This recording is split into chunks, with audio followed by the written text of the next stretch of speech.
সালামু আলাইকুম। আমি মোহাম্মদ জালালউদ্দিন, পড়াশোনা করছি ডিপ্লোমা ইন ইউনানি মেডিসিন এবং সার্জারি নিয়ে। দ্রুত বীর্যপাত বা প্রিম্যাচিওর ইজাকুলেশন বর্তমানে মহামারী আকার ধারণ করেছে। একটি গবেষণায় দেখা গেছে যে 40% পুরুষ লাইফের কোনো না কোনো সময় প্রিম্যাচিওর ইজাকুলেশন বা দ্রুত বীর্যপাতজনিত সমস্যায় ভুগে থাকেন। এখন প্রিম্যাচিওর ইজাকুলেশনের কারণগুলো কী বা কী কারণে হয়, এটা অনেকের কাছে অজানা যে এই সমস্যাটা কি কারণে হয় বা প্রিম্যাচিওর ইজাকুলেশন বলতে কি বোঝায়, এটা অনেকে জানি না। সো সায়েন্টিফিক্যালি বলা হয় যে 1 মিনিটের পূর্বে শারীরিক সম্পর্ক শুরু করার 1 মিনিটের মধ্যেই অথবা আপনার পুরুষাঙ্গ মহিলার ভ্যাজিনাতে প্রবেশের পূর্বেই যদি বীর্যপাত হয়ে যায়, এটাকে দ্রুত বীর্যপাত বলা হয়। সো এই দ্রুত বীর্যপাতের অনেক কারণ রয়েছে। সো আজকে আমি 3টি প্রধান কারণ আলোচনা করব, যে প্রধান যে 3টি কারণে দ্রুত বীর্যপাত হয়। নাম্বার 1 হচ্ছে মানসিক কারণ বা সাইকোলজিক্যাল কারণ। সো মানসিক কারণের মধ্যে কোন কোন কারণগুলো থাকতে পারে? নাম্বার 1 হচ্ছে মানসিক স্ট্রেস বা মানসিক চাপ। সো এটা খুবই কমন যে আমাদের মধ্যে যদি মানসিক চাপ থাকে বা মানসিক স্ট্রেস থাকে, সেক্ষেত্রে দ্রুত বীর্যপাত হয়। আরেকটা হচ্ছে পারফরমেন্স অ্যাংজাইটি। এটা খুবই কমন আমাদের দেশের প্রেক্ষাপটে। এটা খুবই কমন যে আমাদের মধ্যে একটা নার্ভাসনেস কাজ করে বা সাইকোলজিক্যাল বিষয় কাজ করে যে আমি কি পারবো, আমার দ্বারা কি হবে, হয়তো বা আমার সমস্যা আছে, আমার দ্বারা হবে না, এই ধরনের সাইকোলজিক্যাল একটা ফ্যাক্টর কাজ করে। এটাকে বলা হয় পারফরমেন্স অ্যাংজাইটি, যে আমার দ্বারা মনে হবে না। সো এইটা একটা কারণ, যে এইটার কারণে প্রিম্যাচিওর ইজাকুলেশন হয়। আরেকটা হচ্ছে সেলফ কনফিডেন্স বা আত্মবিশ্বাসের অভাব। সো অনেকের মধ্যে আছে যে সেলফ কনফিডেন্স থাকে না বা আত্মবিশ্বাস থাকে না, কারণ যে আমি ইতিপূর্বে কোনো ব্যাড এক্সপিরিয়েন্সের সম্মুখীন হয়েছি, বা অনেকে আছে যে মাস্টারবেশন করে বা মাস্টারবেশনের অভিজ্ঞতাকে সে শারীরিক সম্পর্কের সাথে মিলায়, যে আমার মাস্টারবেশনের সময় দ্রুত বীর্যপাত হয়, সেক্ষেত্রে আমার শারীরিক সম্পর্কের ক্ষেত্রে দ্রুত বীর্যপাত হবে। সো তার কনফিডেন্স লেভেলটা লো হয়ে যায়। সো এইটা একটা কারণ, যে সেলফ কনফিডেন্সের অভাব। আরেকটা হচ্ছে সম্পর্কের টানাপোড়েন। এটা একটা সাইকোলজিক্যাল কারণ। আপনার পার্টনারের সাথে বা হাজব্যান্ড ওয়াইফের যদি আন্ডারস্ট্যান্ডিং ভালো না হয় বা সম্পর্ক ভালো না হয়, ঝগড়াঝাটি লেগে থাকে বা মনোমালিন্য থাকে, সেক্ষেত্রে দ্রুত বীর্যপাত হতে পারে। সো এটা অন্যতম একটা কারণ। আরেকটা হচ্ছে যে আমাদের সমাজে বর্তমানে ভেরি কমন, খুবই কমন, একটা হচ্ছে পর্নোগ্রাফি। সো পর্নোগ্রাফির প্রতি আমরা অনেক বেশি অ্যাডিক্টেড। আর আরেকটা বিষয় হচ্ছে পর্নোগ্রাফি দেখে দেখে আমাদের মধ্যে একটা আনরিয়ালিস্টিক এক্সপেকটেশন ঘটে, কারণ অ্যাকচুয়ালি পর্নোগ্রাফিতে যেটা দেখানো হয় সেটা অ্যাকচুয়াল ফ্যাক্ট না। দে অ্যাক্ট, তারা অ্যাকচুয়ালি অভিনয় করে এবং সেটা দেখে আমরা ইন্সপায়ার হই। সো এটা টোটালি রং, কারণ পর্নোগ্রাফি দেখে ইন্সপায়ার হওয়ার কিছু নেই, কারণ তাদের সম্পূর্ণটা এটা স্ক্রিপ্টেড থাকে যে তারা কিভাবে অভিনয় করবে। সো অভিনয়ের সাথে বাস্তব জীবনের আমরা যখন মিল করতে চাই, সো সেটা সমস্যা হয়। সো এটা একটা কারণ যে পর্নোগ্রাফির প্রতি অ্যাডিক্টেড। আরেকটা হচ্ছে ডিপ্রেশন বা হতাশা। সো অনেকে বিভিন্ন কারণে ডিপ্রেশনে ভুগে থাকেন। সেক্ষেত্রে রেজাল্ট খারাপ হতে পারে, সাংসারিক ঝামেলা, জবের ঝামেলা বা জব নেই, আরও বিভিন্ন কারণে ডিপ্রেশনে ভুগে থাকি। সো কোনো পার্টিকুলার পার্সন বা পুরুষ যদি ডিপ্রেশনে ভুগে থাকে, সেক্ষেত্রে তার দ্রুত বীর্যপাত হতে পারে। সো এটাই বেসিক্যালি ছিল যে মানসিক সমস্যা দ্রুত বীর্যপাতের। সো আরেকটা হচ্ছে ফিজিক্যাল ফ্যাক্টর বা শারীরিক ব্যাপার আছে, ফিজিক্যাল ফ্যাক্টর। সো মানসিক ব্যাপার বা মেন্টাল ব্যাপারকে নাম্বার 1 বলা হচ্ছে। নাম্বার 2 হচ্ছে শারীরিক কারণ বা ফিজিক্যাল কারণ। So what are the physical reason? শারীরিক রিজনগুলো কী? নাম্বার হচ্ছে hormonal imbalance. So hormonal imbalance কি? আপনারা জানেন যে আমাদের শরীরের লাইফ ব্লাড হলো হরমোনস। সো বিভিন্ন ধরনের হরমোন আমাদের শরীরে রয়েছে, যেমন টেস্টোস্টেরন, প্রোজেস্টেরন, থাইরয়েড হরমোন, আরও অনেক হরমোন রয়েছে। সে ফর এক্সাম্পল, আমাদের শরীরে, স্পেশালি পুরুষদের শরীরে যখন টেস্টোস্টেরন হরমোন কমে যায়, টেস্টোস্টেরন হরমোনটা কমে গেলে আমাদের কর্মক্ষমতা কমে যায়, আমাদের শারীরিক দুর্বলতা চলে আসে, আমাদের কনফিডেন্সের ঘাটতি দেখা দেয়, আমাদের যৌন দুর্বলতা যেমন দ্রুত বীর্যপাত, অথবা ইরেকটাইল ডিসফাংশন জনিত সমস্যায় আমরা পড়ে থাকি। সো এটা একটা শারীরিক কারণ। আরেকটা হচ্ছে ডায়াবেটিস। আপনারা জানেন যে ডায়াবেটিসকে বলা হয় mother of all disease.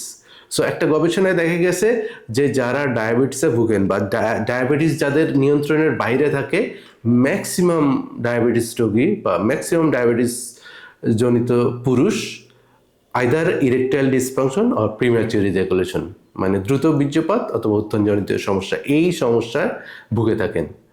So অবশ্যই ডায়াবেটিস আমাদেরকে নিয়ন্ত্রণে রাখতে হবে। আরেকটা হচ্ছে আরও কিছু ডিজিজ আছে, যেমন হৃদরোগ, উচ্চ রক্তচাপ, বা দীর্ঘদিন ধরে আমরা মেডিসিন খাচ্ছি। সো সেক্ষেত্রে এই ধরনের সমস্যার ক্ষেত্রে আমাদের প্রিম্যাচিওর ইজাকুলেশন হতে পারে, যে দীর্ঘদিন যাবৎ আমার হৃদরোগে ভুগছি অথবা উচ্চ রক্তচাপ জনিত সমস্যায় ভুগছি বা রক্তচাপ খুবই লো, সেক্ষেত্রেও দ্রুত বীর্যপাত হতে পারে। আরেকটা কমন যে obesity, and it has become very common আমাদের সোসাইটিতে। ওবেসিটি বা স্থূলতা, মানে আমাদের হাইটের তুলনায় ওজন অনেক বেশি বা মেদ অনেক বেশি হয়ে গেলেও আমাদের দ্রুত বীর্যপাত হতে পারে। সো অবভিয়াসলি আমাদের ওয়েটটা একটা নিয়ন্ত্রণের মধ্যে রাখতে হবে। আরেকটা হচ্ছে যে আমরা সচরাচর বাজারে যেই অ্যালোপ্যাথিক ওষুধগুলো পাই, এই অ্যালোপ্যাথিক ঔষধের পার্শ্ব প্রতিক্রিয়া, যেমন সে ফর এক্সাম্পল কেউ যদি অ্যান্টি ডিপ্রেশন খেয়ে থাকেন বা ডিপ্রেশন মুক্তির জন্য অ্যান্টি ডিপ্রেশন খেয়ে থাকেন কন্টিনিউয়াসলি, অথবা ঘুমের জন্য ঘুমের ট্যাবলেট খেয়ে থাকেন, সেক্ষেত্রে তার দেখা যাবে সেক্সুয়াল পারফরমেন্সে একটা নেগেটিভ এফেক্ট ফেলবে এবং এর ফলেও দ্রুত বীর্যপাত হতে পারে।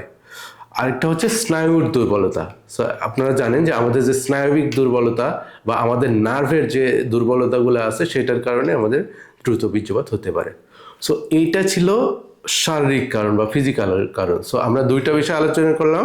নাম্বার 1 মেন্টাল রিজন বা মানসিক কারণ দ্রুত বীর্যপাতের, নাম্বার 2 শারীরিক কারণ বা ফিজিক্যাল কারণ। সো আরেকটা ইম্পর্টেন্ট ফ্যাক্টর আছে যে আমাদের জীবন ধারণ বা লাইফস্টাইল প্রভাবিত করে। সো লাইফস্টাইল বলতে কি বোঝায়? সে ফর এক্সাম্পল যে অতিরিক্ত ধূমপান, আমরা কেউ যদি অতিরিক্ত ধূমপান করে থাকি বা অ্যালকোহলের প্রতি অ্যাডিক্টেড হই বা মদ, গাঁজা, হেরোইন এই ধরনের নেশার প্রতি অ্যাডিক্টেড হই, সেক্ষেত্রেও তার সেক্সুয়াল পারফরমেন্স কম হবে এবং দ্রুত বীর্যপাত হবে। আরেকটা হচ্ছে যে ফিজিক্যাল ইনঅ্যাক্টিভিটি বা শারীরিক ব্যায়াম না করা। অনেকে আছে যে আমরা বসে থাকি বা ডেস্ক জব করে থাকি, যে আমাদের মুভমেন্ট খুব কম হয়, হাঁটা চলাফেরা খুব কম হয়, অধিকাংশ সময় আমাদের বসে থাকতে হয়। সেক্ষেত্রে দেখা যায় যে আমাদের শরীরের মধ্যে যে টেস্টোস্টেরন হরমোন বা ভিটামিন ডি এই ধরনের বিভিন্ন ধরনের সমস্যা হয়। সো এইটার কারণে আমাদের দ্রুত বীর্যপাত হতে পারে।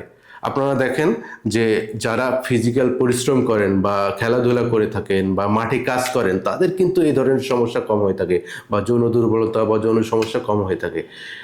কিন্তু আমরা যারা ডেস্ক জব করি বা চেয়ারে বসে থাকি, সেক্ষেত্রে আমাদের এই সমস্যাটা বেশি হতে পারে। সো এটা একটা কারণ যে ফিজিক্যাল ইনঅ্যাক্টিভিটি। আর একটা হচ্ছে unhealthy food. It is very very important যে আমরা আনহেলদি ফুডে প্রতি অভ্যস্ত হয়ে যাচ্ছি, যেমন ভাজা পোড়া, তৈলাক্ত খাবার বা প্রসেস ফুড। এই খাবারগুলো যখন বেশি গ্রহণ করব, সো আমাদের শরীরের যে রোগ প্রতিরোধ ক্ষমতা বা আমাদের শরীরের যে হরমোনাল ব্যালেন্স, সেটা ঠিক থাকবে না। সো এইটার কারণে আমাদের দ্রুত বীর্যপাত হতে পারে। আরেকটা হচ্ছে যে যথেষ্ট ঘুম না হওয়া। সো এটা বর্তমানে অনেকে ভুগে থাকেন, যে ঘুমের সমস্যায় ভুগে থাকেন, যে যথেষ্ট পরিমাণ ঘুম হয় না বা রাতে যথেষ্ট সাউন্ড স্লিপ হয় না। সো আপনারা জানেন যে সেক্স একটা নট অনলি ফিজিক্যাল ম্যাটার, এটা মেন্টাল ব্যাপার। সো ফিজিক্যাল মেন্টাল বোধ যখন আপনার ভালো থাকবে, তখন আপনার সেক্সুয়াল প্রক্রিয়া বা সেক্সের বিষয়টা আপনি এনজয়েবল করতে পারবেন। সো সেক্ষেত্রে আপনার যখন ঘুম হবে না, তখন আপনি বিভিন্ন ধরনের সমস্যায় ভুগবেন, আপনার মেজাজ খিটখিটে থাকবে, আপনার মেজাজ কর্মক্ষমতা কমে যাবে। সো এটা আমাদের লাইফকে অ্যাকচুয়ালি প্রভাবিত করবে। সো এইটার কারণে আমাদের দ্রুত বীর্যপাত হতে পারে। সো আরেকটা ইম্পর্টেন্ট ফ্যাক্ট হলো, যেটা হলো আমাদের ইয়াং জেনারেশন, শুধু ইয়াং জেনারেশন না, এখন অনেকের মধ্যে দেখা যায় যে বিয়ের পরেও অনেকে মাস্টারবেশন ছাড়তে পারে না বা হস্তমিথুন ছাড়তে পারে না। আমি অনেকের সাথে এভাবে ডিসকাস করেছি বা পার্সোনালি, যে অনেকে দেখেছে যে বিয়ের পূর্বে সে মাস্টারবেশনের প্রতি হ্যাবিচুয়েটেড ছিল, অভ্যস্ত ছিল, যে বিয়ের পরে সেটা ছাড়তে পারছে না। So he is addicted to that, সে তার প্রতি আসক্তি হয়ে গেছে।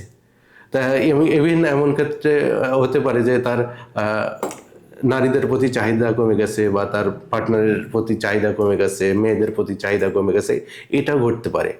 সো এটাও একটা কারণ দ্রুত বীর্যপাতের, যে অতিরিক্ত মাস্টারবেশন। এই যে লাইফস্টাইল, এই লাইফস্টাইলের চেঞ্জের মাধ্যমে আমরা দ্রুত বীর্যপাতটা সমাধান করতে পারি। সো মোটা দাগে বললে আমরা দ্রুত বীর্যপাতের কারণকে 3 ভাগে ভাগ করতে পারি। নাম্বার 1 হচ্ছে সাইকোলজিক্যাল ফ্যাক্টর বা মানসিক কারণ।